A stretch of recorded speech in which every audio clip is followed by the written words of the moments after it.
Right guys, we're currently in one of the classrooms which is being used as a nursery at the minute.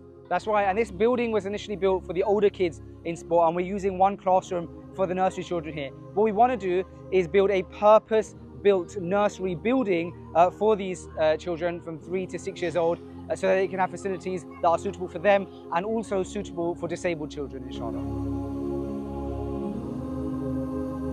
And once we reach our target, inshallah, the remaining funds will go to the rest of the children at the Sport Academy.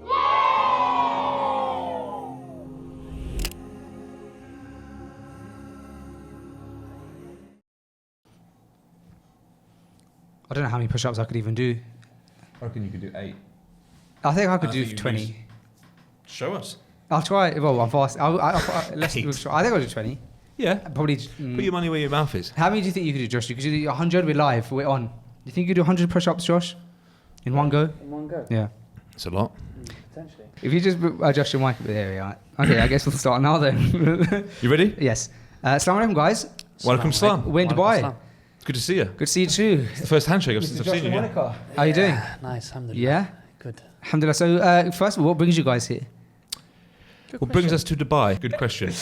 How you guys Really and truly, I was here a couple of weeks on a family holiday, which was beautiful. But Yeah. along that time, I realised there was a few things that I could get up to that I was restricted from doing because obviously I was with the family. So that was kind of in my mind that I'd like to go back and do a few things that that popped up. I owed you a podcast. We were supposed to do a podcast last week. Didn't happen, so that kind of added that to it. And so you thought I'll fly over? I'll fly over and doing do it it online. I thought, you know what, there's no point doing it on the phone from my house. I'll come over and do it in the studio. Wow. Now, we're here for opportunity. We're here, it's obviously the first week of Ramadan, alhamdulillah, so we thought it would be nice, a nice way to start the month. You thought it would be nice. I actually don't know what I'm doing here. I had to convince Really? him. I don't know what I'm doing here. I'm so glad you're here, though. Yeah, Are you glad you're here? I'm glad. Okay, Well, good. to be honest with you, I was not thinking about coming away at the start of Ramadan. I was actually considering, and I'm excited to do something at the end. And I just thought, maybe I'll entertain the thought of going away for a couple of days, and thought about going to Morocco, into the mountains, and thought that'd be really nice, But Sam had alternative ideas. And then the night before spoke to me about actually, I've been thinking about Morocco. And then I went back to him in the morning and said, yeah, look, flights are cheap. He goes, bro, yeah, I booked Dubai. Oh, wow. Yeah, I know, yeah. In typical Sam fashion. And you know what? I don't even know if he really did or not. Or whether he was just saying it to go like, yeah, that's, So I actually don't know. I've kind of dragged Josh out here, to You be did fair. book it though, didn't you? I had booked it. There's a That's few it. things I know about Sam. With all of the negatives that come with Sam. What? No, What hey, an awful thing to say. All of the negatives. Who describes their so-called friend you or haven't like even heard that? the rest yet. I would never say all the negatives that come with him. You I haven't heard say, the rest yet. carry on. He's two good things. he has two good things. That's awful. He's honest man. I've never heard him say a lie, and he really fears Allah. Yeah, because whenever I'm with him, my mind is, fearing Allah is like the best thing. Yeah, of that course. trumps all of those negatives. Go on, list some of the Every negatives single then. one of those negatives gets chopped by that one trait of how inspired I feel, how much of a iman boost I feel when I'm around you. Because, bro, it's the passion at which you speak about Islam whenever I'm in Gambia. Like, I came back so iman boosted, but just from our conversations. And you probably don't even recognize it, but it's like, you're like, I hate River. Like, do you remember that conversation? I do, like, yeah. And it's like, because sometimes, bro, we're human. Like, you feel weak in certain things like that. But when someone with passion comes at you, like, bro, you just think, oh. And I get that from Sam. But this is your first podcast in the studio as well. No, it's not. Oh, that's really embarrassing then. Are you sure it's not? No, it's not. No. No, because you came here and you did an intro. Oh, true. I just It did is, the yeah. intro here. It is the Little first. intro, yeah. Are you sure? Yeah, it is, Yeah, maybe. yeah. Yeah, okay. I've definitely sat here in front of a mic, but Yeah. maybe it wasn't for a full episode. No, I think you Episode did some 100. stuff. You did some, obviously did some 100. work. Yeah. Some business. But yeah, nice to be here recording Yes. a podcast. Nice to be in Dubai. So are you guys teaching while you're here? No. No? I'm not doing any teaching, no. Wow. We've got a week together. It's the first week of Ramadan. Technically, I was last night. What were you doing last night? I was teaching on Zoom. Oh yeah, so you had a Zoom call last night, to be fair to you, yeah. Nothing based in Dubai. I dragged Josh out here. There's things going on. First week of Ramadan. Positive start to the month. Positive things in terms of business. And just trying to make each day very productive, which is why we were supposed to be filming. I actually came here before you, just so you know. Did you? Yeah, I was here before him. Oh, yeah, so he came a day I wasn't dragged before. out here. When did you come here anyway? True. So I actually came here before him. So I was here One before day. him. One day. Well, I had to convince you to come So- here, and you even texted me saying, "I don't know if Ultimately, you followed me. I followed you here. I'm glad I did. You had a No, day it's good. I before was me. invited to Dubai after Sam booked it. And, I sort of, you know, I didn't know why I was coming out here, but I knew there was something going on. Do you know what? This says a lot about your guys' relationship. I'll tell you why. Josh and Lamonaca, you're probably the most difficult person to pin down somewhere. And also, your schedule, I know, is absolutely stacked. So the fact that you would take seriously an invitation, and I'm sure you've had to move things around, I think that says a lot It about wasn't your guys' easy relationship. because he was trying to get me to go to Morocco. Okay. 41 quid flights, very easy. And Is I that where just- you were? No, No, but no, he no, was just- like, if you're insisting that we go away and do some bits, let's go and do this. And I Right. was just had a game plan, and I was just really strong that I wanted to come here. And I don't know how it happened, but managed to get him out for a week. So, but we want to be every day we've been here. It's been beneficial productive, yeah. and productive, and that's the vibe for the Yeah. whole trip. We want to make sure each day is productive. We were supposed to be doing a different podcast today, which then flopped. So that's why I got on you today. Let's make sure we can do it today. We just want to make sure that we're just doing bits each day, really. Yeah, I actually had a conversation yesterday with someone that, you know, could potentially change everything over here for us. And before I came here, you know, I made a sincere dua, like, you know, please give me whatever it is that I needed to be here for. I don't know why I'm going. I don't know what my purpose is going to Dubai. And yesterday, potentially, I could have had a conversation that, you know, may be the reason why I've actually was even coming here. So, That's exciting. yeah, inshallah, that will be the case. But who knows? You know, there's plenty of things here. You got to be in it to win it sometimes, and Yeah. our goals and dreams Yeah. of expanding out here won't happen unless we're here and doing bits. We've found it's not as easy. We've got alhamdulillah, we've got obviously salons all over the world, but we've been trying to make this happen for a while.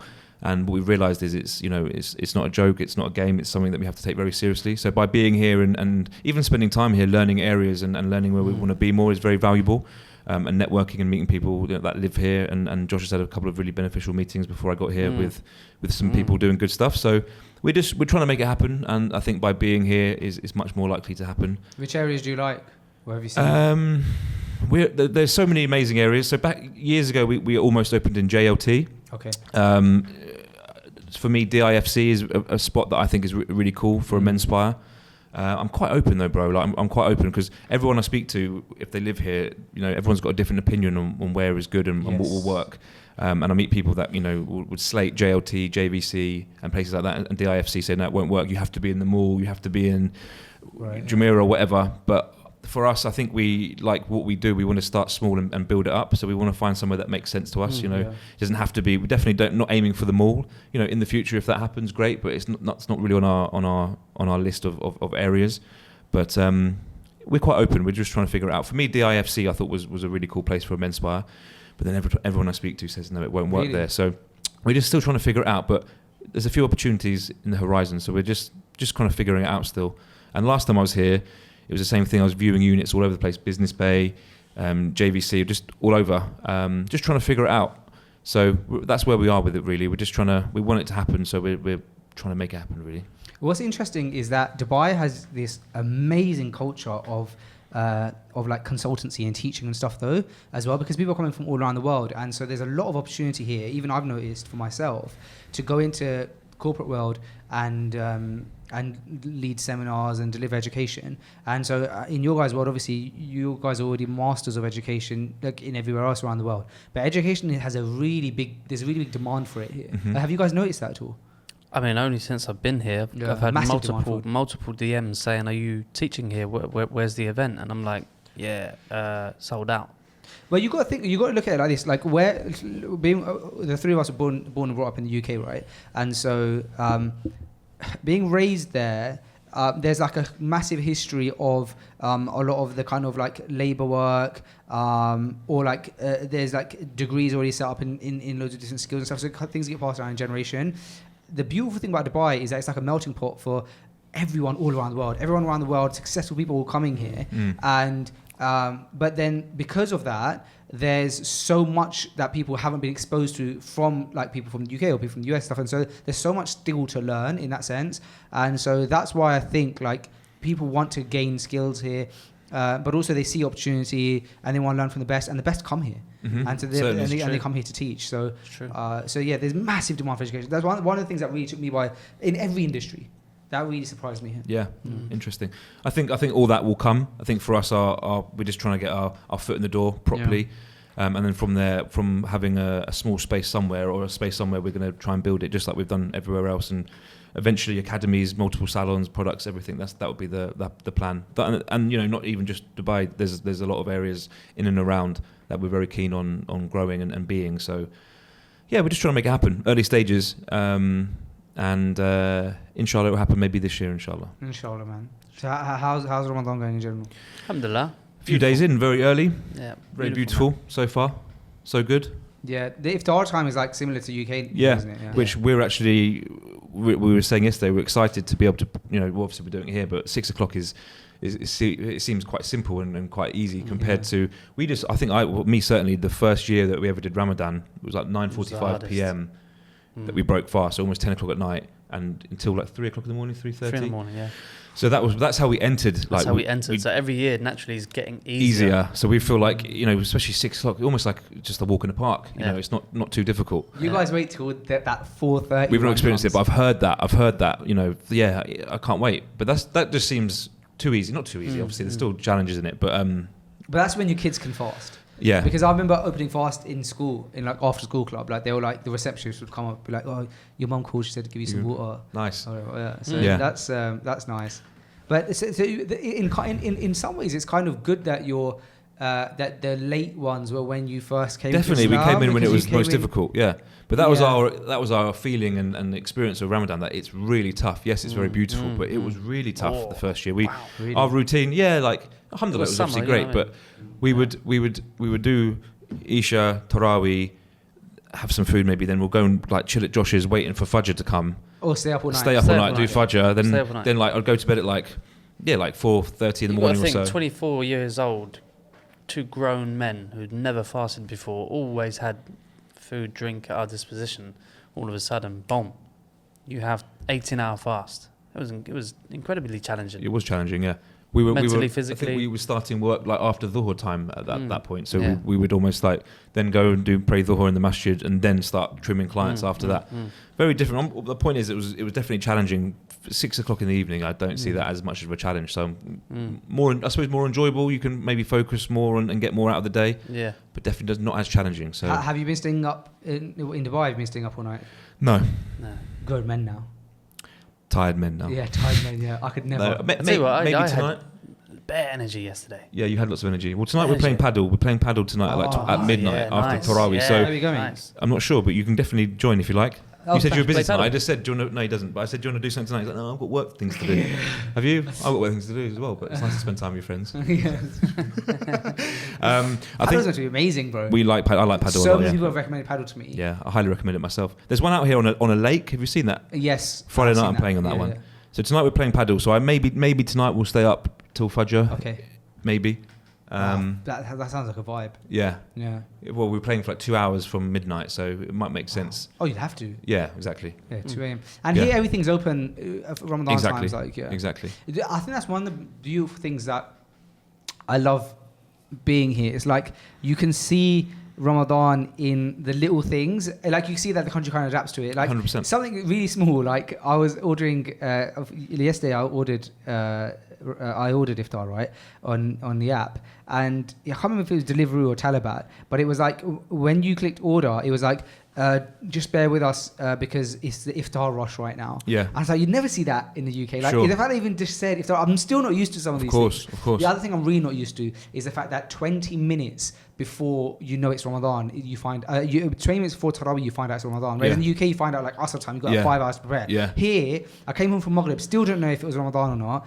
7:40 Tarawih would start, right. and 7:20 I found out really the moon's been sighted, so I've got 20 minutes get to Tarawih. Yeah, I haven't been. This is my 3rd Ramadan here. I can't get used to that. I suppose you kind of knew that it could potentially be Ramadan, so you're half prepared. But then because it's never been that late. Okay. Because there was a storm in Saudi and stuff, okay. finding it difficult to find the moon. Right. And so at that point I was like, it's not looking like it. So I started preparing. All right, let me get this work done and stuff. And it was like, yeah, all out the window. Sure, Yeah. nice. Little things like we went for dinner on the Palm the first evening, and just all the lights on the roads. We're obviously from the UK. When the Christmas lights come out, everything's lit up. It was just nice, all the beautiful the Ramadan lights everywhere, and little things like that go a long way. I did a nice little video and sent to my boys. Just nice. There's just like loads of little details over here of what the equivalent of what we would do in the UK for sort of Christmas and things like that. They kind of put the same energy into Ramadan, so it's nice. Have you managed to experience Tarawih here yet? No, tonight will be the night. Tonight will be the night. Do you know where you're going to do it? One of the brothers is going to take us to his spot, inshallah. Where would you know where he is? No, I don't know where. Maybe near the marina. I'm not really sure. I'm leaving it in his hands, to be fair. Fine. Who's that? Yeah. Bang. Yeah. Nice. Yeah. And Josh, I saw that you surprised. I saw on Instagram just now that you like surprised someone here. What Yeah, was I did, what- yeah. what Yeah, happened so I have a friend here who's a very popular barber called A-Rod, and he recently has moved out here since September from Chicago, and we actually met not too long ago, October, in London, first time, following each other for long time on Instagram, same industry, whatever. And yeah, so he's out here, living out here, and it's funny because I actually messaged him last week saying, oh yeah, dude, I'm going to come out to Dubai in like May, June, July sometime for a few weeks. Let me know what you're up to, type of thing. Next thing you know, 3 days later, I'm surprising him. Wow. So it was really, really funny, man. What did you deliver to him? So it was, I think it was his wife's custom card or something like that. Okay, fine. Something Oh, he was expecting a delivery. Yeah, you were the delivery so man. his friend had got it from his office, and he gave it to me. I was like, yeah, give him this, and this could be the reason why you're actually turning up. Did he recognise? Okay, I watched it on mute. Did he recognise you straight away? Yeah. He was just shocked. He was just shocked. He was just like, what? When you watch it on mute, it looks like he's like just. I'm like, do you know that that's Josh in front of you? But then after he gave him a hug and stuff. Yeah, no. Oh, that's nice, man. You just couldn't believe it. Yeah, I guess like literally 3 days ago, I was like, yeah, dude, I'm coming in like June, July. Yeah. And next thing you know, I'm there. So. Are you coming back in June, July? Inshallah, next month. Yeah? Yeah? Yeah, of course. You can't get enough of it, can you? I mean, Nosh said he's got an apartment. True. For whenever. Do you know what? You lot should consider getting a driver out here. Yeah. Like Jay. You lot would benefit a lot from that. We've kind of got that, to be fair. We've got one of our friends has given him our driver. We didn't use him today because my friend just got back into town this morning, so I imagined he'd be using him. But we've got someone called Jay who's driving us around, who's been very, very helpful. Yeah, it can get pricey, but also you lot I know for sure are going to be on the road the whole time, busy, just jumping in and out. And to be fair, I can't really complain about the cabs. I don't think the cabs are too expensive. Yeah, the cabs are cheap. We've got a cab here. It's not expensive, but alhamdulillah, we've got Jay who's been kind of taking us around, which makes things a lot easier. But yeah, cabs. One thing about Dubai, cabs aren't that expensive, so I don't mind too much paying for. And they're nice. But do you know what we were just speaking off air about? Like you were saying to me that I don't really like a lot of material things. You don't. Yeah, but I was saying that I love experiences. Yes, you do. Yeah. And so for me, the idea of like, I'm going somewhere for a week, get like a V class and like a driver. Our standards are different. I mean, I can sit in the back and work. I can chill. It's a nice that sounds like a luxury. It's definitely luxury. That's how people of luxury definitely live, and we're just not quite there yet. We're humble. We were in a cab, lovely Pakistani brother, just chatting away. I'm not saying I do it. I'm just saying that that's like where I would like to splash cash as opposed to like a pair of trainers or whatever. No, that's fine. It's nice. We're happy with a cab, brother. Yeah. We don't mind we flew economy. We had a cab, and alhamdulillah, we're more than happy with it, brother. This sound on the cameras on sounds different. No, I didn't say it, brother. But no, we're happy. We don't need the high class stuff necessarily. We're working our way towards all that kind of stuff. But yeah, now getting around in Dubai isn't too difficult. Getting around's nice, yeah. And you got lots of options, and it's well priced, yeah. I've been cabbing around today because my car's the AC stopped working. That's a shame. Yeah, it was a real shame. Must have been very hot.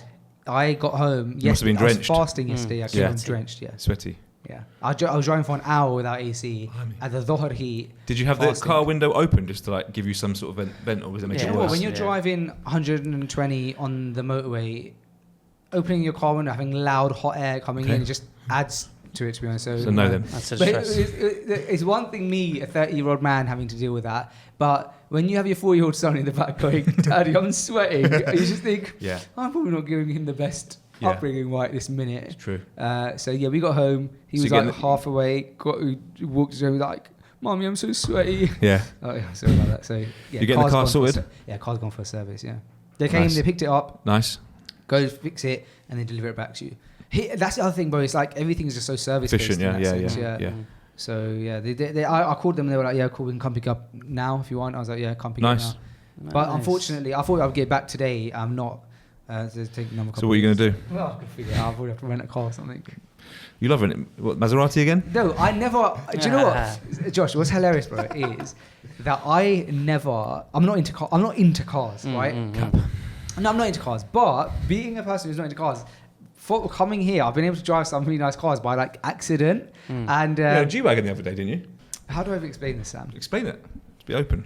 So like What have you driven since you've been here? when my brother-in-law came here, he was like, "Oh, like I want to like treat us," and then he hired a Lamborghini for me for the day.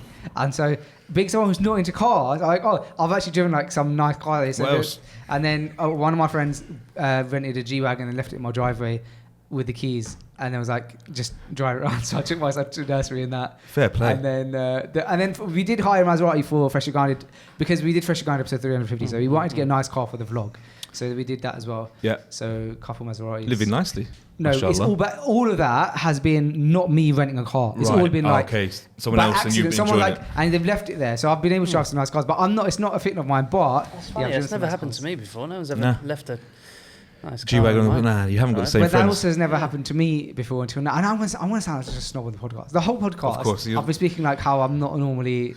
No, I've been but speaking everyone about- can see how you're not trying to talk about it. You're giving a reason like why you had a G-Wagon. Well, I've been You speaking about didn't- V-classes and driving Yeah, you're telling me G-Wagons that and you Maseratis, basically so- actually made me feel a little bit rubbish about that. Like, what, a normal cab? Yeah, You said, no, I'm now surprised I you just should get a driver, get a V-class, relax. everyone's Enjoy like, "Oh, this yourself. guy's come to Dubai. Get He's business like class." it becomes so arrogant. Yeah, upgrade to first class on the way back. You enjoy it. But there's certainly the glitz and the glamour and the material things of Dubai. But there's also another side of Dubai. Yeah, you can that really we- enjoy the simple life, yeah, which is the what I'm- Yeah. You definitely do, Yeah. from what I can see. Yeah, for sure, bro. Yeah. I was just saying to Josh asked why you decided to live out here, and I explained how a lot of people aren't in Dubai, living in Dubai, and how there's a lot of like nice residential areas, Yeah, about half an hour outside. Kind of makes perfect sense. yeah. But I think people think like when you move to Dubai that you suddenly live near the Burj and Yeah, exactly. everything is like there's a Lamborghini and Rolls Royce next to you and all that kind of stuff. But in reality, there is that, but there's also a whole lot of the life that doesn't exist. Yeah, quite but like that. it's a beautiful like this area that you're in now. Like Sam said, it's half an hour away from the city, from the center of Dubai, where you would see all of that. Like here, this area is full of families. Everyone, there's a lot of expats here. It's beautiful communities, bro. Like yesterday, for iftar, like 2 of my neighbors came round and they dropped off food, like biryani and samosas. Your favourite? It's actually not. I Huh? really dislike biryani. Yeah, not really dislike stuff a lot, but like, yeah, I'm Really? not a rice guy. I thought you liked so- biryani. Why would you think that? I've seen you eat biryani. Have you? When I came to your house, you made us an iftar a couple of years ago, and I'm pretty sure there's Oh, biryani. I think I ordered it. You know when you order for a big iftar, you're gonna order You biryani. served me Right? biryani when I came round, so I'm assuming that you like biryani. Sorry. I'm not a huge fan of biryani. Okay. But What's your favourite dish? probably fish and chips, mate. Nice.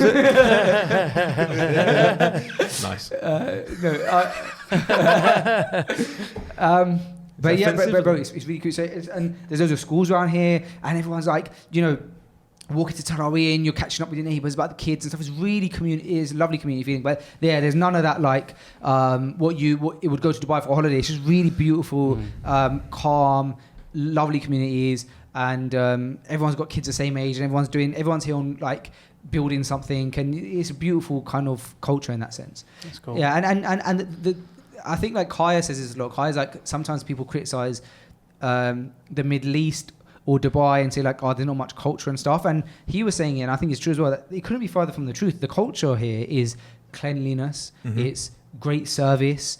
It is those kinds of that's embedded in the culture. Like you don't ever see like dirty streets. You never like there's just so much of that kind of that's like embedded in the culture. The bathrooms, there's always a cleaner in every bathroom, and the shataf and stuff like that. So I think that's like embedded in the culture. Certainly. So, and that stuff makes a difference, man. You start getting used to it. Goes a very long way. Yeah. Like you said, even just having someone in the toilets that are making sure everything's clean and tidy the whole time. You just don't find that in the UK. What about the maids as well here? Like everyone has a maid here. Yeah, a lot of people have maids. Some people have maids, yeah. Oh, we don't have a maid. You have a maid room. Yeah, so every Maid house room. basically comes with a maid's room, which is like the equivalent of like a box room in the UK. So really, if you're getting a 3-bedroom house, it's actually a 4-bedroom. If you're coming from the UK like us, that's like, you look at it and you're like, that's a 4-bedroom house. Yeah. Like, so yeah, every house comes with a maid's room because the culture really here, especially, I think for everyone really is like, to some extent, people would get maids. We didn't get a maid. I just don't like the idea of having someone else Doesn't living really in the appeal house. to me too much. Yeah.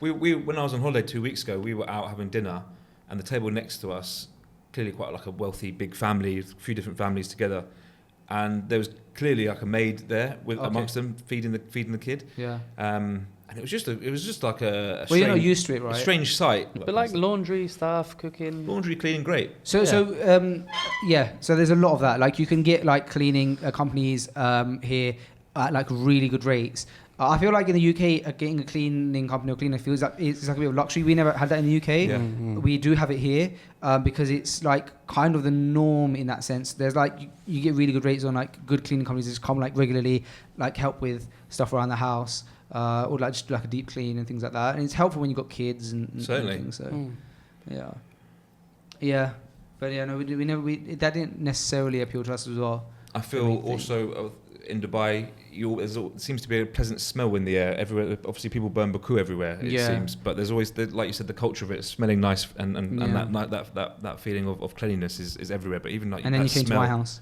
It smells beautiful in here. Sorry for storming in, I have to say. But yeah, all the little things. So it's nice that you mentioned that as part of the culture, because they're the things that you definitely like notice when you go back to the UK that they don't quite exist. And even like there's memes you see of like people coming back from Dubai, the UK, and seeing it, and you do see it for what it is, and it's very different in terms of just the dirty roads and just the rubbish that is left out in places, and just the cleanliness is just not to the same standard throughout, I'd say. And it's definitely when you first come back from Dubai, or even any of the kind of country in the Middle East, that's the first thing you seem to notice when you sort of land in the UK and see those sort of things. But do you know what? On the other end, this time when I went to the UK, this is probably maybe like the 5th time I've gone back to the UK since I've been in Dubai. And this time specifically, I actually really was able to appreciate the history of the UK and the buildings and stuff like that for the first time. Okay. Because normally I'm like that. Normally I'm like, oh, like it's cold, I'm here. And it's a bit like almost... like you're just kind of moaning a bit, which is kind of what I've kind of fallen into. But this time when I went, to be fair, by myself, so I wasn't with the wife and the kids and like running around everywhere. But I was in central London a lot, and like I was driving my car and like I was driving past this like beautiful big bookstore in the UK in central London, and you could tell it was such a historical old building, like.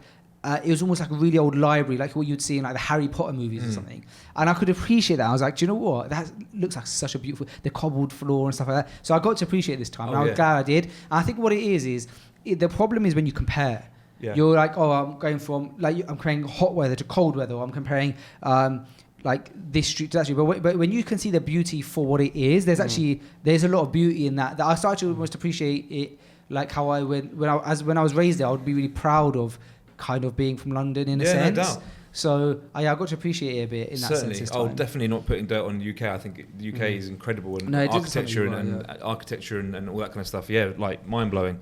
Yeah. So you definitely can't compare. But the obvious things when you mentioned the culture being about cleanliness and things like that, you definitely notice it and you enjoy it, and then you definitely don't feel that same way when you go back to maybe a public toilet or something in the UK and there's all sorts of stuff going on in the toilets rather than someone there cleaning, smiling, saying hello, sir. Do you remember our first trip to Dubai?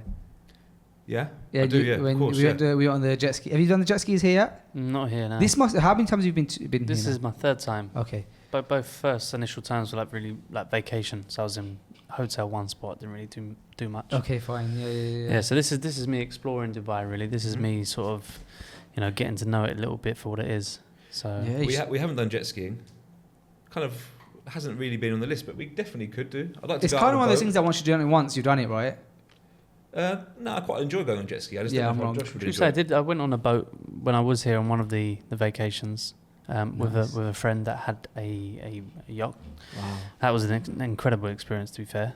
Wow. Literally going around all the whole town, and that was crazy. You've done it. We did it. We did it together, didn't we? Yeah, I remember you said you've done that, haven't you? We did it together, didn't we? Yeah, I remember seeing a picture of you on a yacht in Dubai. I remember filming saw you, that. asking you to film me while you were driving the yacht.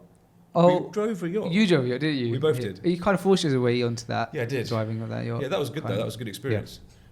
We That did it was again lovely. last time. We jumped out and went swimming, which was Oh, nice. yeah. That's the only reason. That's the only reason I'm not as inclined to go on a boat. Even 2 weeks ago, I didn't go on a boat, which I really wanted to do because the ocean's a bit cold at the minute.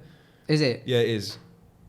So Makes I didn't sense. really. It wasn't that inclined to sort of go out in the sea to go swimming in the cold sea. You so love much. a good swim though, I don't like you? a swim. It loves a good I swim. went for swimming this morning. Did you? That's fun. Do you like a good swim? I like a good swim. Oh, yeah. that's nice. He didn't swim Yeah. this morning. No. You didn't. No. I mean, he usually just sort of sneaks out. He does that. because he's a big sleeper. So. Is it? Big sleeper. I can't imagine Josh being a big I was sleeper. working late. He was working later than me. I late. slept earlier than him last night. I went to Yeah. bed at 1 Yeah. last night. He must have I probably gone to popped bed my later. head in and I see him snoozing. I was like, yeah. Do you find sleep? How important is sleep? On your list of priorities, how high is sleep? Yeah, number one. Yeah, I agree. Yeah, I'm bro. glad you Yeah. said that. He definitely likes to sleep. I'm Not definitely in a way aware. that he I'm obviously- more aware of lack of sleep. Oh, I'm bro. very, very aware of how like profound that the lack of sleep can affect your performance, your mood, everything. Bro, like Give and you a as I bad got mood. older, You wake up in a yes. bad mood. Yeah, Nothing worse. yeah. Sleep is everything. And then you get woken up by the creaky door and Sam heading out for a swim. Yeah. It was 12 o'clock in the afternoon at this point, and I'd been waiting, trying for him to wake up. Was it an I go, infinity? do you want a cub? And he goes, nah, I'm going to get a few more hours, Kip. Was So it no an problem. infinity pool this time? Were you in Dubai? Like last time you were in Dubai in that infinity pool, looking over the whole city. Always, or was this time was just normal pool? No, that wasn't. That was not this time. This time we are staying in a very humble apartment with a very small, simple pool. Very simple. Nice. Did a couple of lengths and jumped out. Kept my gaze low and got out there. Nice. It was a very simple, nice little pool. Basic pool, yeah. Well, remember when you did have that pool, and then did I end up jumping in the pool that time? That pool. Yeah, the infinity The pool. first time we came. First time you came. We came, yeah. The first time for you Yeah, as well. first time we came, yeah. That's when you told me I can live here. I was thinking, really, I'm not sure if You I can't can imagine, see yeah. that, but you made it happen. That was a nice pool. That's when Josh was out here at that point as well. Were you, Josh? No, he wasn't. Yes, he was. Yes, he was. No, were there. because We you had did a- those meetings. We had a no. Josh was there. We had a meeting in that hotel. That same hotel. We did. We Yeah, but had- you also had by yourself some meetings in that for a hotel. few days, and then Josh came out, Okay, fine. and then we had a couple of meetings because that's when we actually had somewhere lined up in JLT to open the Agreed. shop. Yep, that's right. Yeah. That was many years ago now. Many years ago, things have changed. I wouldn't stay in that hotel again. Well, Josh, the thing is the reason I say the sleep thing is because how much are you into like tracking your data and stuff like that? Does that Not into it so much. More just, Get sleep. yeah. because one thing I'm intrigued by. Do you record all your data and stuff like that? No, not hugely, but I'm really intrigued by this one thing, and I wish I could talk to you about it, having used it, and then like try and like give you data to it, but I haven't. But I'm gonna try anyway because I'm passionate about it without having it, so I'm gonna try and get it. But there's this thing called the Whoop. Have you heard of it? Yeah. I've heard of it. Ollie's got it. Huh? Is it good? What's his feedback been on it? Yeah, he likes it. Yeah, I know a few people use it and really like it. I heard it's really good at tracking your sleep. So as I've gotten older as well, I've started to really make sleep my number one priority, bro. It's like like you guys are saying, you can instantly notice the effects of having a bad night's sleep. Your well-being goes down. Oh, bro, everything goes well. And then when you look at the science of it, you put on weight, you're not cognitively as efficient. You're like lacking energy. You're not processing your food. And everything. Everything. Yeah, And so I was thinking I want to get the Whoop and start looking at like some data. Hanan, I think, has got the Hoop. They're really into recording data on everything. I'm not really But about that. I think if you're in a not so well balanced position, it's a very good aid for you to get yourself into that position. Do you know what I'm saying? Like the people that I know that have it don't live as balanced as they could be. Or you've got the other side, which is the athletes who like need it for really like enhancing their performance and making sure that they're in tip-top condition. Whereas like I personally feel like I'm like very well balanced. I eat well, exercise often, sleep as much as I can. You know what I mean? But it would be interesting to sort of really collect the data and. I can't see myself collecting the data would have any effect on my action because I'm already very like aware of it and very much want to get that sleep. So it's not like I'll be You're like, quite oh, an early gosh. sleeper, aren't you? Huh? You're quite I try and get an early sleep, 100%. About you? No, I would say you're late. It's not to speak for you, but you quite Depends, like I suppose a bit of both, but you quite like a late night sometimes. If I'm motivated, like, I used to train at like 4 or 5 in the morning, so I know at that point it was like, 9 o'clock, I have to be in bed, so it depends, like, it really depends. It gets like traveling life. It's hard, you got to get it in where you fit it in. Yeah. I like waking up early, so that means you obviously have to go to sleep. Why are you smiling? No, it's funny because you... Yeah, if I could select the life, is sleep early. Oh, you going? I'll see you in a bit. Yeah. Yeah, maybe we should do an all-nighter tonight though. Maybe we should do that. Yeah, definitely. I had leaps and bounds of energy I noticed last that night. late Although if I didn't have the Zoom call, then I would have put myself to bed. Yeah, of course you were up for that. Yeah, because I enjoy getting up early, man. Because you can just be so much more productive. Like any time 100%. you're up at 5 a.m. We know it ourselves. The 5 a.m. club, mate, is the club to be in. Especially like, I remember when I was training with Nathan. Yeah, when you do the 4 a.m. That's it. Yeah, so I was getting up at 4. That's almost extreme. It is quite extreme, yeah. But if you're going to bed at 9, then it's not really. Yeah, It's if the you same can as get doing- I suppose if you can get to bed It's at the 9. same as doing 11 to 7. Yeah, So if you're in bed at 9, sleeping by 9:30, sure. and you're waking up at 4:30, going to train at 5, Yeah, I'm back in the house at 6. This is what I was doing. By 6, half 6, I'd had my breakfast, and before you know it, 7:30 came along, kids are awake, and that's it, boom. yes. Instead of having that sort of lethargic wake up when you get waked up by the kids, and then all of a sudden, you're not really maximising your potential energy and effort and attention with the children. It's not good, man. So that was the whole part of it. The whole part of it was to get stuff done before the kids woke up. Yeah. You still a coffee drinker? I like coffee. Good coffee. I like good coffee. Yeah. Not only are you he's a really good into coffee his drinker, Mr. Josh Lamonaca, not only award-winning hairstylist, award-winning barber, award-winning educator, you also know a thing or two about making a good cup of joe. Am I right? Absolutely. Yeah, He was trying to get me to have a coffee last night just so he could make the coffee. true. He didn't It's want one. true. It's In our true. hotel, they had a coffee machine. He's like, let me make you a coffee. I was like, no, I'm good. should've let I go, him, what? man. You can have one? He's like, no, I just want to make one. He wanted to make one. I'm sure if you've seen him. Oh, when he I've seen on presents- Instagram. they're on Yeah. point. Yeah. It looks phenomenal. Yeah, So I enjoy it. You just The serving also, I enjoy the serving part. Barista. Serving. can you see similarities in cutting hair and serving a coffee? Yes. Service based, yeah. Obviously artistic, a little bit of flair as well. Yeah, it's a bit of showmanship. Learning Yeah, how to make it showmanship, properly. Yeah. Listen, when people come on our courses now, as soon as I'm by the coffee machine, phones are out. Oh, that's it. I'm so used to people like watching my technique. I'm coming start to make coffee. Wait. Let me film it. So were you self-taught? Yeah. Because So- Sam, you had to go on a barista course, didn't you? Well, we both went on that one. We both went, why are you laughing? Have you ever been in barista course? Have you opened a coffee shop? Never You nasty bloke. Do you drink coffee? Do you a coffee drinker? I was just trying to at you as aggressively as I know, I can see you trying to you the whole time. Getting on to natural, me. Josh, yeah? Sam had to go on a course. Yeah, but he was on the course with me. Oh, okay, fine. You weren't into it so I much at wasn't that point. into it, I I wasn't think into I think you then realised exactly what the type of coffee you like, which I believe was that Yes. Charlie's coffee, about Yeah, the yeah. temperature and I knew everything. what I I was think when you liking, realise what you like, that's when Yeah. you sort of explored it Mm. more so. Well, I'll tell you when I really explored it was when it was the lockdown came and not many coffee shops were open, and I saw my friend Mr. Peddler Pizza making coffee from his home on this Sage machine, and I looked at him and was like, well, if he can do it, I can do it, And I'm just always that type of guy, you know what I mean? Like nothing can stand in my way type of thing, and so I got a machine, £500, and mate, I was buying beans from £100, big old bag. I shouldn't have done that. Mm. Could have just got like cheap beans, just to practice. I was just going one after the other, one after the other, one Really? after the other, relentless. I wasn't drinking them. I was just making them.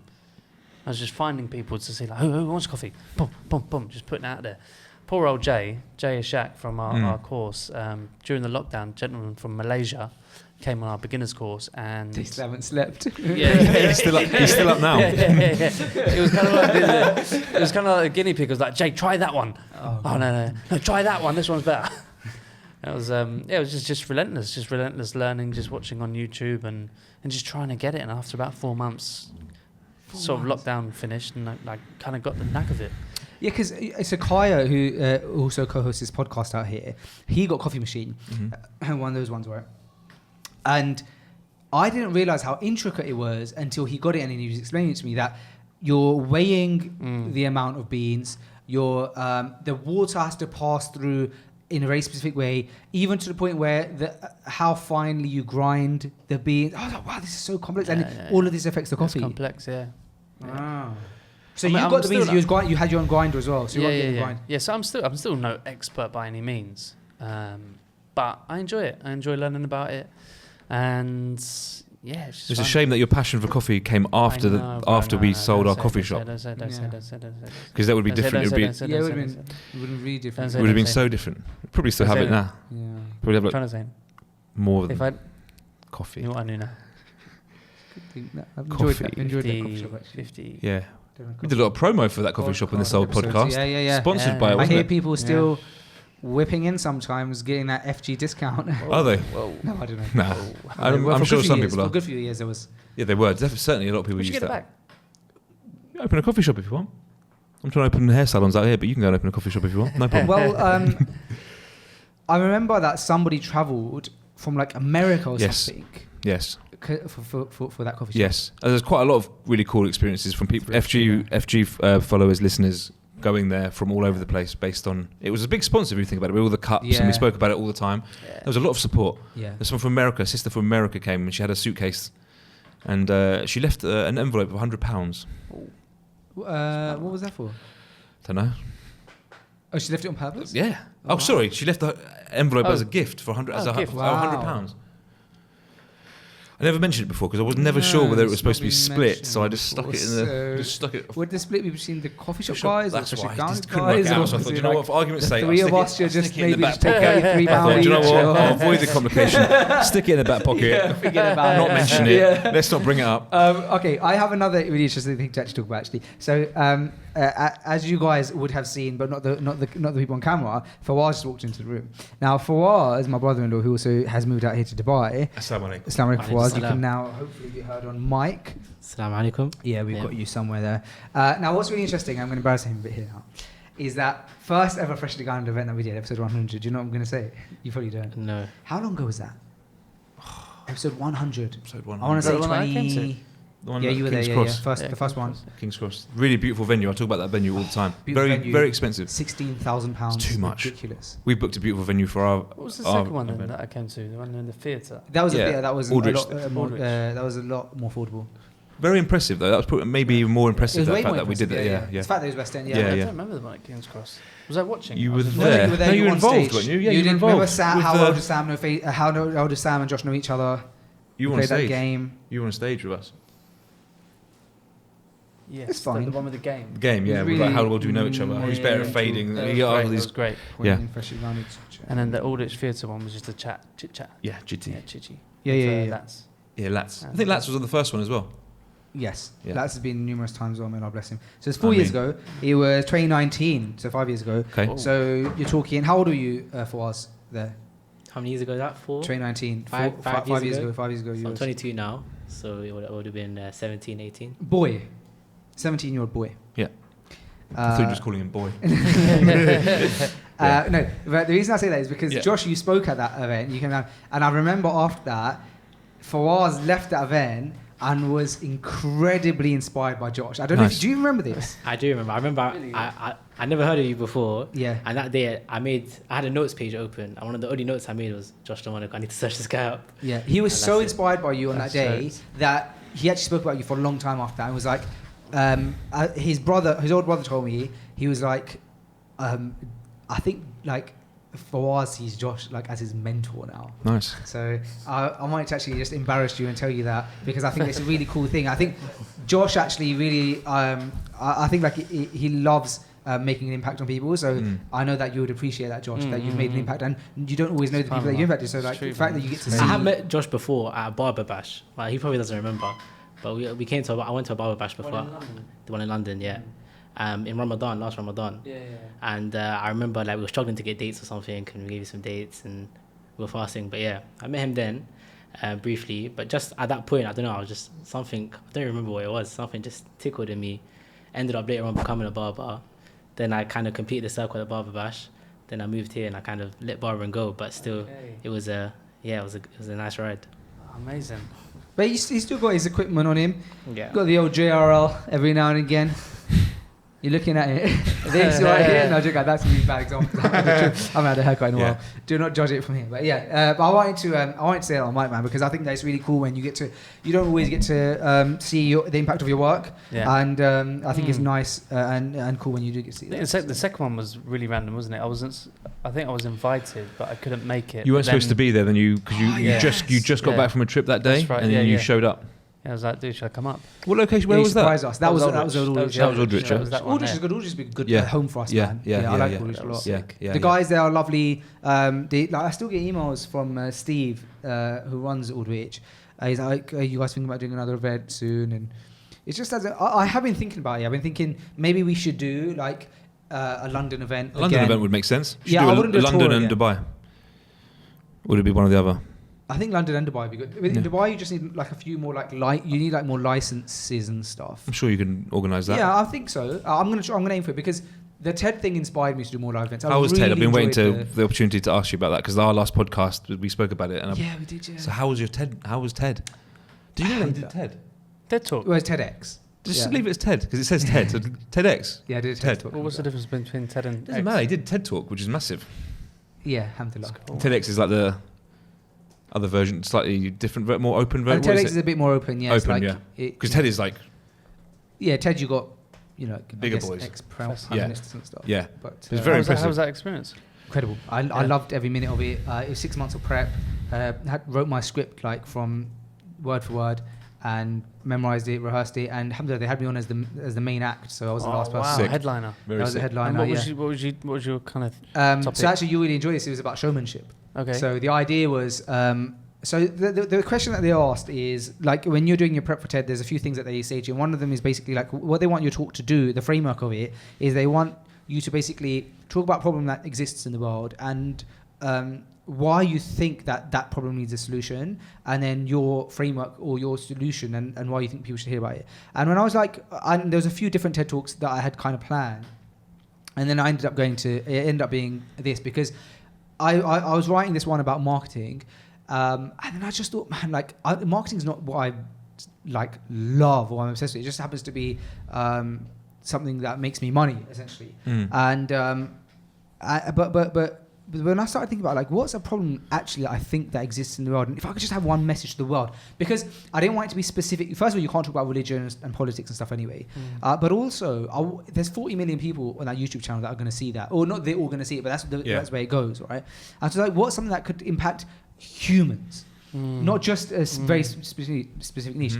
And then I was thinking, well, what's that message that I'm passionate about? And I thought, do you know what? There's a quote from like a clip from a movie. I've genuinely never seen this movie, but it's an Al Pacino movie, and he's like in the dressing room with the sports team who's their coach, and he says to them that life is a game of inches, and it's this quote, this speech that he gives about life just being like it's all in a game, and I really resonate with that because I think it's true. I think if you even think about when you guys started Menspire and all these, it was the inch was the decision to actually say yeah, let's do it. You could have easily, that moment that you said let's do it, you could have easily just gone forget about it, but you didn't. You did it. And now look, right? Like you're worldwide. You've got like tens and tens and tens of stores all over the world. So I think that's true. And I think that in the same way about how life is a game of inches, I think even the way you do things in life is really just inches. And I think that's what showmanship is. It's about turning everyday moments into extraordinary experiences. And I can come into the room and be like, oh, Assalamu alaikum, Josh, how you doing? And keep it moving. Or I could like make sure that I'm facing you. I've got eye contact. Everything, I think that you're very passionate about that, right? Yeah. And so, but the thing with showmanship is no one's been able to define it, really, because it's such a vague term. And I wanted to define it, and so I defined it as turning everyday moments into extraordinary experiences. And I spoke about how everybody can do that. I spoke in my talk about how a barista can be a showman in their job by just remembering the names and the regular orders of their customers. Or how how a salesperson in a store doesn't just look at that interaction as selling a product to a customer, but about tailoring, finding out what the customer needs and tailoring the experience to them. And I said that when a customer walks out of a store happier or feeling better than when they walked in, that's transformation, that's showmanship. And I gave you another example I gave was a teacher. Like I was like, when a history lesson becomes a journey back in time, that is showmanship. And so I was basically saying that you don't have to be an extrovert. People have this idea that you have to be someone who's confident being on stage. No, you can be an introvert, but you can have showmanship. And so that was what, and I gave a framework on how anybody can be a showman essentially. So that was my talk. Sick. So everyone enjoyed it? Alhamdulillah, got standing ovation. Amazing. People really liked it. Very good. Very proud of you. Well done, mate. I don't know how it went though. Because everyone who's given me feedback potentially could be biased because they know of me. So I'm excited to see it. Obviously, in the back, usually you have the digital screen where it says, "Everyone, please stand, please clap." No, alhamdulillah, none of that. But yeah, bro, it was really, really good. And I think it takes like 3 months or something to get to their channel, so I'll be able to see it at that point. But now what I'm doing is I'm building up a bit of I'm going to build my personal website. Yeah. I'm going to mention that I'm available for speaking and stuff like that because I want to build that out. Definitely. Now that I've done that, and I think that's like good legs to stand on. So. Definitely. Great. So off the back of that, where can we find that? AC off? Yeah, I was going to say if we could turn the AC off. Where can we? It's going to be on in 3 months. 3 months. So they said 6 weeks, but I just saw one in February that got filmed in October, so I wouldn't be surprised if it takes a while. Yeah. But I'm excited to see it. But off the back of that, I'm more confident doing live events now in for Freshly Grounded and stuff. I'm thinking I know now that if I prepare and I research and stuff like that, I have some value to give in that sense. I thought you were quite confident from. When I say confident, I don't mean confident on stage. I mean confident as in like, we can do a live event. Do you know what I mean? You've done quite a few already, though. We have, yeah. You're more confident. I guess I've always liked to lean on us having a lot of activities to do these live events. Whereas but now I think that I could deliver a good keynote. And I think that if we were to do a Freshly Grounded event again, it would actually be TEDx style. So if we had Josh Lamonaca on, it wouldn't be Josh Lamonaca on a panel. It'd be Josh, you're at 20 minutes. I want you to script something. I want you to memorize it. And I'd be harsh with the guests. So if you're going to do it, this is the way we're doing it. Yeah. There's no, I'm coming now, figure it out. No. If you want to be on the event, it's a prestigious event, it's a theatre, and I want you to write something that you think can resonate with everyone in the audience. Base it on your story and your experiences, yes. But it's not just for bar. And I want you to just, the audience is yours for 20 minutes. You can use a whiteboard, you can use a background, you could use nothing. For me, I didn't use anything. I didn't use a backdrop. I did use I had like a, one of those easels with the paper, and I just wrote something on that one point. Did you? But that was because I wanted to be different from everybody else. Okay. It wasn't necessarily because I had this big idea. What did you write on it? I wrote the framework. Okay. Yeah. But I purposely didn't have a presentation because I thought this is my opportunity to prove to myself that just me and a mic and an audience I can deliver. Sick. And I didn't want to lean on anything. I wanted to prove that to myself on the grandest stage of TEDx.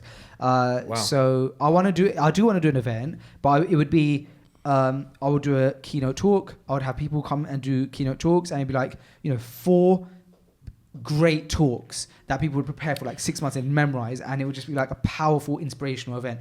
That's how I want to do it, and that's how I did. How many people did you have in the audience there? So that one, there was only 100 people in that audience. So we've done, and they said that was the rules. They had to have 100 people. But weirdly enough, it was the talk that I was the most nervous for. I've done like 5,000 people, and probably not audiences the size that you've done audiences, but I've done big audiences and like arenas, like the XL Arena and stuff like that.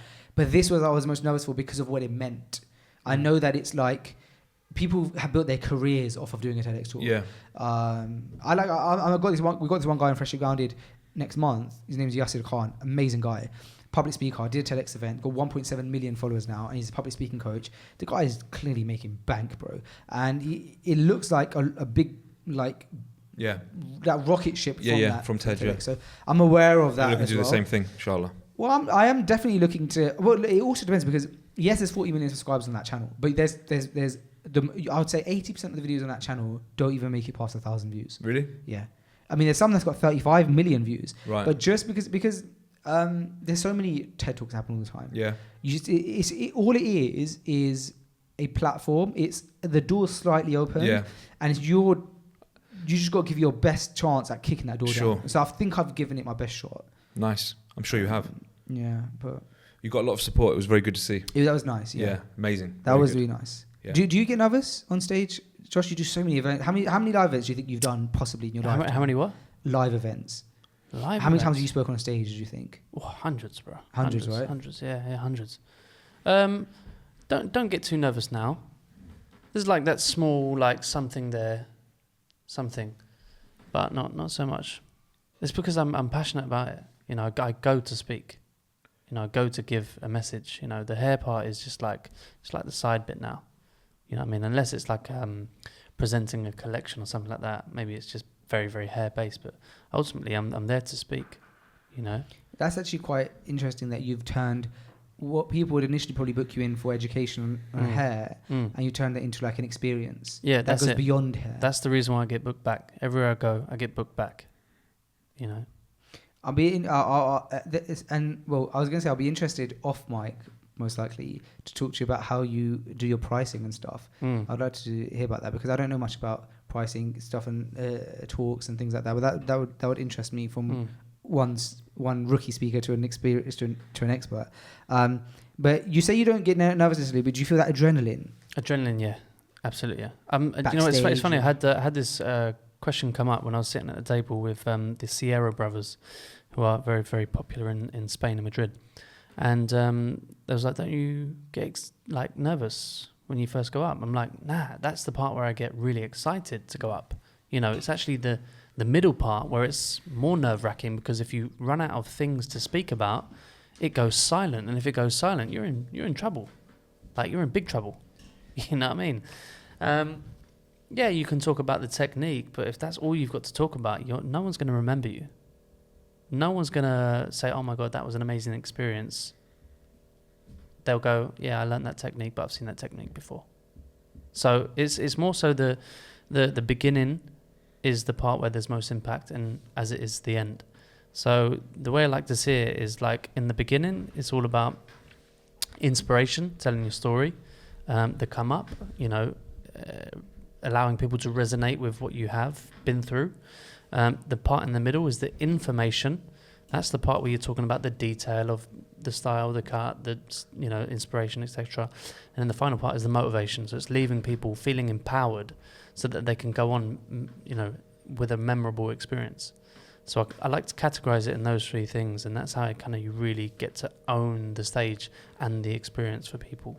And when an organizer comes to you, how much of how you're gonna be on stage do you get to dictate, or how much of it do you dictate? So do you say, I need this much time, this is how I'm going to do it, or do you kind of conform to them saying, look? Yeah, so unless they have something set out, like they're giving you 2 hours and here's what they need you to sort of provide or do, then that's cool. You have some framework, but other than that, I can pretty much take it where I want to take it. I can put stuff on the screen if I want to put stuff on the screen. I can do as many models as I like, show what I like, say what I like.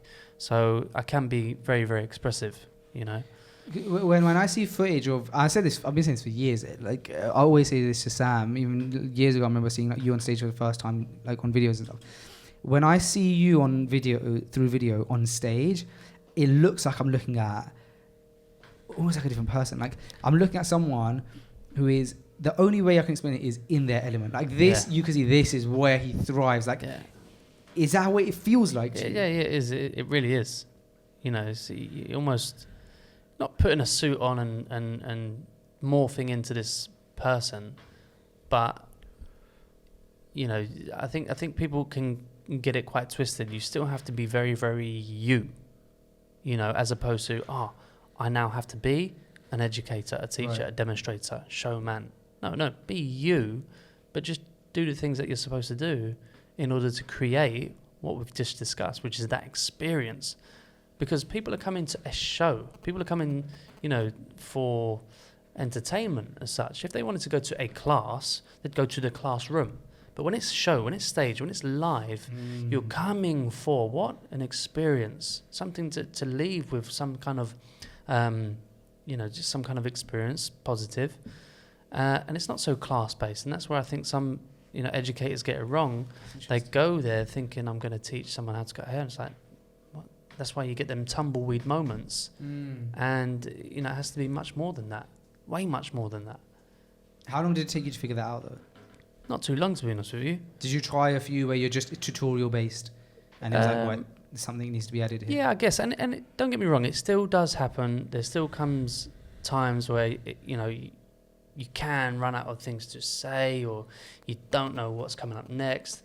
And, obviously we're very fortunate that, people have questions as well. And then you can, allow the audience to ask questions. And here's one of the things that I was teaching in the Men's Power Academy not too long ago, is that if you run out of things to say and you then go, right, has anyone got a question? The chances are no one's going to have a question. And so what I tend to do is I tend to prep people to say, hey, look, what I'm going to do is I'm going to declare some information. I'm going to share with you the inspiration about this hairstyle. And then eventually what I'm going to do is I'm going to then allow you to open up to ask me any questions. So I give them a small window, I give them a bracket so that they're already prepared to go, oh, so when that bracket comes, I can ask my question. Right. As opposed to, has anyone got any questions? And then there's always that tumbleweed moment. Tumbleweed, because no one wants to put their hand up. No one wants to speak in front of other people in case they have a question that's kind of silly or, too basic. So when you prep the audience up, doesn't matter, 200, 300, 400, 500 people, you automatically give them a barrier, a window where that's the only time I'm going to let you ask me a question. So you make the interaction exclusive. When it becomes exclusive, it's like prime time, deadline time. So that's just one small technique, for example, about how to arrange your stage time, for example. One of the things I noticed at the event last month was behind the scenes, when each speaker was going on, just before they went on, they would all have like a different way of managing those final moments. Some would sit in silence. Some would be practicing their lines, panicking practicing their lines. Some might be like star jumps or something. For me, I tried sitting down, it wasn't working, and my brain was like going to, and so pacing really helped. It was like as I was pacing, I was like becoming like more and more confident, like because I wasn't just pacing, I was like pacing, but I was like getting myself in the zone as I was pacing. Do you have like what do you do? Dua. Dua, yeah. First things first. Well then, Dua. That's number I guess one. that's actually true. But do you know why? Because and I say that because when it comes to live work and stuff, the ego is very, very present, and it can take over. And I'm always, the first thing I do is I make dua and I make intention that to recheck my intentions. To know that actually I'm still here, but I am doing it still for the sake of Allah. You know what I mean? I'm not here to increase my ego, for me to become the man. You know what I mean? But ultimately, whether it's a secret message, it's always, worship. It's always the comprehensive term of worship. I'm doing this because I've been blessed to be able to do it. And, this is a gift that I've been given, and my gift back to Allah is that I'm about to present people my kind of nature, my godly nature, and hopefully that they can take something from that, knowing that I'm, a man that fears Allah. Whether I speak of it or don't speak of it, what I want them to see is the character that I have on the stage, the nature that I have on stage, and then let them start to question, and that becomes the dawah. I think people are always like incredibly. When people I speak to about both of you guys, often you'll hear it doesn't take long for people to start going like, wow, like they really impact people around them in terms of Islam in any way. Like either like you said, like whether you speak about it or not, it's like through your actions and how you guys are, you can see that Islam is such a prominent part in your guys' lives that it starts impacting the people around you because they start seeing the pure lives that you're living and stuff like that, and wanting to kind of like get attached onto that, right? I think we got some good advice at the beginning when we first became Muslim, when we were trying to give everyone aggressive dawah almost, like telling everyone about all the big stuff that's about to come. And then getting advised to do dawah in actions and just do the actions of a good Muslim, a godly person. And I think that's more powerful, because you can talk about it all day long, but how you're living and how you are as a person and the habits you have and how you are amongst people and what you do in your day, I think that has far more effect on someone than warning them about what's to come. Anyone can talk, but when you put things into action. So I think dawah in actions is a very important thing. So I think getting that advice quite early on, and rather than having to talk to everyone about what you're doing, just show them what you're doing, and then kind of we'd used to come back from the salon together and be like, let's almost show them how happy and peaceful we are that we've just come back from Salah. Not that we had put it on, but we were like, let's just show people like what this is doing to us. We were giving someone dawah, but we didn't want to talk anymore. We were just like, let's just come back in a very good way, so that people can notice that why are these guys happy all the time? Why are these guys doing well, or whatever it is? And just trying to associate our success and our happiness and our peace to the religion that we're practicing. I think it's And did you far find that from. made a bigger impact? I would say so. 100%. Over the years, You know, from the very beginning, we were almost trying to, so excited that we tried to, force it on to our families, Brand tried new to information, explain yeah. ourselves to our families, and I guess it just didn't go down so well. It almost come across like we were Preaching. loco. Yeah. You know? Yeah, definitely. So Definitely. Good word. Yeah, I think everyone thought we'd completely gone crazy, to be fair. Went from not one extreme to the other, but actually one extreme to the other, to be fair. And we were just constantly explaining. We were both texting our mums, had situations with our mums, getting advice, how we're talking to our mums. They were then talking. All the clients that had been coming to us for years were like, what the hell are you guys doing? You explained it really, really nicely once when, once upon a time he was raving to DJ Solomon. Yeah. The next thing you know, you're in Jerusalem studying about King Solomon. Yeah. You know? I mean, a few months before being in Umrah, I was at a festival. So when I was at Umrah, it was only months before I was at a festival. So I could definitely feel the different, and it was just, energy.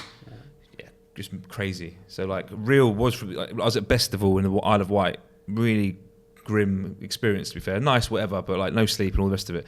3 months later, I'm in front of the Kaaba as a different person. So like those two extremes and feeling those two different levels of feeling.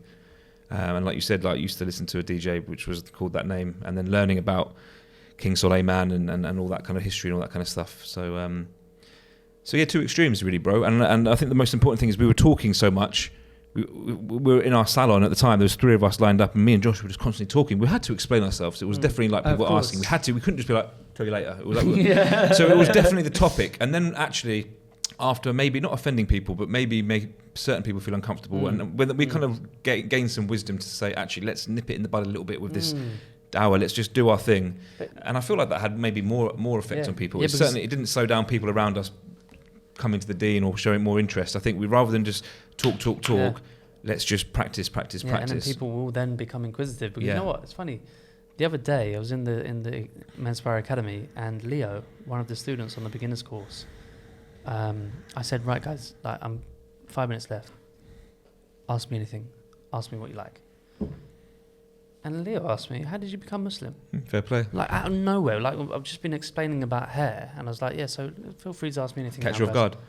Well, I just said, like, yeah, great. I mean, we can talk about that, but maybe later. At that point, it was like, Brett was teaching. I was like, sure. They weren't about to take away Of course. But it was just, they'll come to you. They'll come to you because they can see success within you, the way that you talk, walk, everything. We were talking about it last night, to be fair. We were with some brothers last night that knew us at the time when we first set up our first salon. And it was like, we are 2 white guys from St. Albans, and then we became Muslim. And a lot of people thought we were going to flop because of that. Even my mum, to be fair, no one's going to come to you if you're going to be talking about religion and you're going to be Muslim and stuff. Like, people aren't going to come to you and all this kind of stuff. And I think people doubted that we suddenly became Muslim as we launched our business. And it certainly didn't go that way at all. I feel like it, obviously, all through Allah subhanahu wa ta'ala, but we alhamdulillah, we've been able to grow from day one and do so well. Although we stepped into religion, and let me give you some context. I say that we're white. We know how maybe some white people feel about Muslims and things like that. And at the time, 10 years ago, maybe a little different vibe going on. There's definitely like a lot of Syria going on, jihad, 9/11 was still a conversation. ISIS. So ISIS was very much going on. So stepping into a religion with such bad press as you open a business could have gone one or two ways. But it went one way because we know that who actually controls were authentic things. and we were authentic. We did our thing, but it could have gone. And I remember mum saying, like, she didn't mean it in a bad way, but like, she obviously, I was cutting hair at home just when I first became Muslim, so she heard some of the conversations I was having with clients. And at that point, I was talking about I said money means nothing in the grave and all this kind of stuff. And she heard me say some like lots of stuff, and she's like, people are going to stop bothering with you. Like, no one's your new shop. It's not going to work if you're going to carry on this sort of method. Whatever you're doing. But I think Allah's the best of planners. Allah's the best of planners, and He's ultimately the one who's in control of everything. And I think we proved everyone right that ultimately we did our thing, stayed true to ourselves, stayed true to our beliefs, and it's been a good 10 years, alhamdulillah. Alhamdulillah. It's interesting because one of the things that that framework that I was talking about earlier, the framework is called ACT framework, and the idea is that essentially anybody can be a showman, or you can actually replace the word showman with most things. Like, you can replace it with success. In fact, it relates perfectly to your guys' journey, which is the A in ACT stands for authenticity, and it has to be done in order, right? Like you must be authentic. If you want to be successful, if you want to be a showman, you want to be anything, you must be authentic in what you do. And I was talking about some studies that brands have done and stuff like this about how they showed that. Oh, there you go. Yeah, it's incredible. This is our next episode. The Showman. Yeah, The Showman. It's amazing. You have to watch it. Yeah, we'll definitely watch it. You must be authentic. Yeah. The second part is that you have to be able to connect, and that's where so you guys were authentic with your brand and your vision, and you stayed true to yourself with being Muslim. The second thing is connect. You must connect with people, and you guys are the masters of connecting. Like when it comes to with your clients, and I love one of my favorite things is going to Menspire, and Sam's already got a client, and I just love watching him. I just watching him. Oh, bro, I love it, bro. I feel like a proud little brother. Mm. Yeah, it's because I'm obviously substantially younger than you, as you know, and so watching you is like it's just incredible. And he's just again like in that natural flow. That's the connection, though. You really connect with your clients, bro. And then the T in ACT stands for transformation, and that's where you elevate the ordinary. And I think that's what you guys again do so great. That's that Menspire golden seal. That's transformation. And so my theory and the framework that I taught and teach is essentially if you're authentic, and you can connect, and then transform, that is the secret. But you and while I say that while the T for transformation takes all the credit for showmanship or for success, it cannot function without the A and the C, because if you're not authentic and you can't connect, you'll never be able to transform. And so I think that's what your guys' story like kind of embodies in many ways. Amazing. I want to see that framework. Well, now you've seen the whole talk. I can't wait to see the episode, to be honest. Imagine it's really bad. I'm a nervous wreck. The Showman. Yeah. So yeah. So what's that? Is that That's a vlog? episode number 7 on our Menspire Behind the Brand wow, YouTube incredible. series. That was a episode of me going to Slovenia, doing a show there, which has a lot. I'm really excited for that one to launch. It's got a little bit of everything in it, to be honest with you.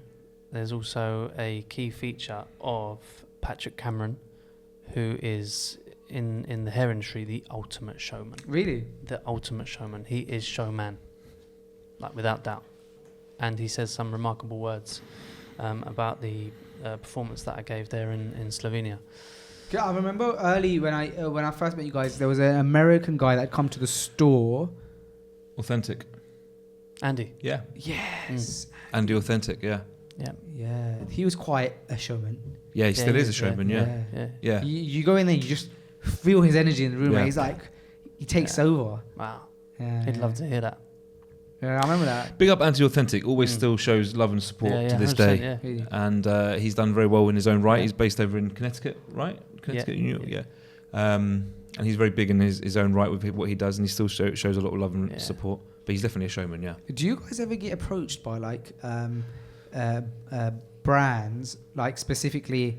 Because you said Andy, and it made me think of Andis, right? Like brands like that, like Andis, Wall, all these different brands that exist in the barber industry. To like be, because I've seen in the podcasting world, like Rode here, they will like sponsor and like all of your equipment is Rode. Do you guys ever get approached with that? And how have you managed to stay away from? Because you seem like we're doing our own thing at all times. We're not gonna let. Do those conversations? You are sponsored by certain brands, aren't you? Are you? So these Clipper brands. Do you work with Clipper brands? No, I'm not tied into anything at the moment. You've done a few bits, haven't you? Yeah. I've been sort of. Are you hired. open to those kind of conversations? Yeah, absolutely. It's just making the right decision, because Right. once you do one, you want to really tie it in, you know. And it has to be true to what you Exactly. Yeah. So there's a few conversations lurking around with a few of the major brands, and We've had support over the years, like people like Andis. Remember Andis gave us yeah, they did loads yeah. of clippers for all the salons and everything like that. Yeah. But not working with one brand in particular. You know, I still use the Cutthroat Do you? that you gave me in Gambia 2018. Nice. It's quite embarrassing, actually. And you use those clippers over there? Yeah, the ones you gave me those. Yeah, what are they for? Why are they on the? My charging station, because I charge everything there. Oh, it's a new charging station. So I thought it was like. Yeah, I cut my children's hair. work out. I cut my children's hair with those clippers. It being next to the drill and the other screwdrivers and stuff, I was just okay. It's all charging. Yeah, everything there. Sorry, that's I didn't my realise charging it's station. charging station. Yeah, wow, that's cool. Yeah, built that myself. Oh, you got some thinning scissors up there as well. Look, can you see that? Yeah, see, yeah. Wow, you charging them? I know a thing or two about a thing or two when it comes to hair. No, I cut my kid's hair, and it's the Mashallah. best thing I've ever done. Yeah. Not in terms of like the result. The result, alhamdulillah, has got a lot better. Yeah. Like now, I give them haircuts, and I'm quite proud of the haircuts I give them. You can ask for one. I'm not just saying like I can give them a decent fade and stuff, so it does the job. But the thing is that I just took them once to the barbers at here, and because they're so young, it was just like, and they were even younger because it was when I first came. So Zachariah must have been 2, Khalil must have been 1. They I sit took well? them. No, they didn't sit well. No, it was just a nightmare, bro. Forget and so I thought I'm gonna cut their hair at home. Yeah. So when I did it once, I was like, it kind of got addicted. Mm-hmm. I would never cut anybody's hair outside of my kids. I mean, like unless it was like Fawaz. Like, do you know what I mean? Like, but in general, I do not enjoy it. I don't know how you guys can. I can see the art in it. Not for me. That's okay. Yeah, and but the kids, it's like, sorry, I didn't. That's really It's okay. Well, we don't want to do what you do. Yeah. What is it that you do? No, that's right. But I'm saying it's so difficult. It's difficult. It's so difficult. Like it's not just pick up clippers and cut hair. It's so difficult. And then the conversation that we had in Gambia, you're like the way you were speaking about hair and like the shape of the head and knowing how each person you customize. And I've understood that with my kids. Yes. Like one of my children has very thin hair. The other one has very thick hair.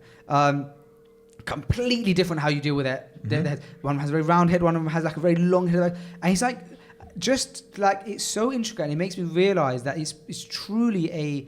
I don't even want to say art. It's like something you have to a craft. A craft as well. Yeah. That's where I'm coming from. It's like it's difficult, bro. I think there's levels to it, isn't there? There's definitely levels to it. But you can understand. Yeah, you can understand. But I can understand that now a bit. And so I cut my kids. And so anyway, I started cutting their hair because of that experience. But then I just kind of got addicted to it. I enjoyed it, and the idea of it being me being able to cut their hair in their environment. They're at home. I can shout at them if I want to shout at them. I can force them into a chair, not being embarrassed. And so anyway, I don't think I'm ever going to not cut their hair. If they want to get a haircut, they can go and do that with their pocket money. 100%. My kids haven't had a haircut in the salon. Zayden just turned 8, and they've always had a haircut at home, just because. I mean, you're a global superstar barber, and I'm just more so just them being in the environment of a salon and potentially not kicking off, but not being comfortable and being a problem. For me, it's just so much easier doing it in a space where I can put the iPad on and just control the situation, because it's just a pain in the ass if they're just. Kids don't really want to sit, hair down the neck. I see it all the time. People bring kids to the salon all the time. It's a nightmare. Yeah. So I'm going to keep them away from the salon till they're a bit older, just because it's just easier doing it in our own space. Yeah. Do you cut your kids' hair? No, the girls don't have their haircut. Okay. And if it is, it's like that much. Fine. So at home, I wouldn't take them to the salon. But I mean, you must like style their hair and like. Not do so they, how hair, I think it's a bit longer. how You mess around with it too much, too. Yeah, fair enough. How old is your oldest daughter? 6. 6 long back. Yeah. So she must have had a haircut or 2. She's had a haircut, 2. Literally 2 Yeah. haircuts. It's different with little girls. Yeah, I guess so, right? So different. But do you know what you just said about the kids being difficult in the barber shop? It's very similar to the mosque, and I'm quite passionate about this, bro. I don't like to take my kids to the mosque. My 2-year-old is not allowed. Yeah. And I might sound harsh, bro, but he's going to disturb the whole Jama'at if he goes to the mosque. Yeah. And I'm not on that, bro. I'm not disturbing a whole Jama'at because I want to take my kids. And I remember having quite a passionate conversation with somebody about this. And because he was saying basically, like, how do I teach my kids? I wasn't the one answering it, right? But I was in the room and there was a proper person of knowledge there. And he said, he asked this person of knowledge, expecting that this person of knowledge is going to be on his side. He goes, my kid, I took him to the mosque and he was a bit loud and stuff like that, and I got a bit of a telling off, and I just felt like that's so rude of the person to tell me off. And the person of knowledge was like, don't bring your kid to the mosque, he's going to distract the Jama'at because there's a whole Jama'at there. And he said, there's other ways to build that connection between your child and the mosque without you having to do it in a way where it's like you have to you could, like, every time you drive past mosque, for example, you could, like, look, that's where daddy goes every day, like that when he leaves the house, it's so, I can't wait to take you there. And they'll still build that bond. He said, if you have to do that at 5 or 6 years old, there's not an issue with that. You don't because I don't take my kid to the mosque at 2, they're not going to have that they're not going to have that love for the mosque. And so I thought, you know what, that really resonated with me. And so Zachariah, now I do take him to the mosque when he's up for it, and because he's quiet and he's learned and like how to be in a mosque. But when I first started taking him, when he was being good, and then he had one bad day, and I didn't let him go to the mosque for like 6 weeks. I was like, you're not going. And with Khalil, I do not let him go because it's difficult. And because I agree with that, bro. Like the last thing you want is to just have everyone's salah because you kind of think that you want your child to have that bond. But also, that fear of, oh, my child's not going to have that bond with the mosque. Of course he will. Like Yeah. you're building an Islamic household. You're teaching them. You're playing Quran around them. You're reciting Quran to them. You're reciting Quran with them. Like they do salah at home. Your sunnah. There's a way you can do it without necessarily taking a 2-year-old who's definitely going to scream and stuff. It's funny, I take my girls to the mosque as much as I can, whenever I can. And the other day, we was walking to the restaurant, and I said, we're going to go to the mosque after. And we had to walk past the mosque to get to the restaurant, and my littlest one was like, I want to go to the mosque now. Amazing. And she literally stood there and was like, doing what they do where they don't move. I was like, no, we're going to go there after. No, I want to go now. I was like, that's good, but we need to eat. Yeah. And do they behave in the mosque? A few roly-polies and that. No, but roly is fine, but there's like screaming It's the and crying. noise, Yeah. noise thing Because Zachary doesn't necessarily always stay still. Sometimes he's at the back doing things. But I don't. As long as he's quiet, I don't mind. It's not distracting. Yeah. So, because I even spoke to Sheikh Tim about this, and you're right. I said, when did you start taking your kids to the mosque? Because I was trying to get advice. He said as early as they could. As early as But he said because they didn't distract. He goes as early as they could, where they weren't distracted in the Jama'ah. So something like that, they're quiet, they don't roly polies at the back and stuff. He's like, you know what I mean? And it's good to get them in there in terms of that connection. Yeah, But inshallah. Sam and Josh, thank you so much. Thank you. Alhamdulillah for jumping on a pod. Really appreciate it. You came down to pleasure. Dubai and you gave us your time. Yeah. And so Did it all for FG, and we'll be forwarding the invoices over. Now I know. well, this is your business. But thank you so much. Bro, and thank hopefully you. we'll do. Good to see you. Likewise. I'll see you guys around, inshallah. Try to get another one soon. Josh, always lovely to have you on, man. This is like your third or fourth time now. Third time, eh? Yeah, we had some viral clips from your other episodes, haven't we? Yeah, inshallah. Yeah, what was that one? There was like a viral clip. There was like The first one I think we did in the Camelot studios. yeah, there was that one, and then also there's some your clips went viral from the show. Yeah. That's right, the live show, yeah. Showman, yeah. All right, guys, thank you so much. This was Freshly Grounded, episode 352 or 3. See you soon. Assalamu alaikum.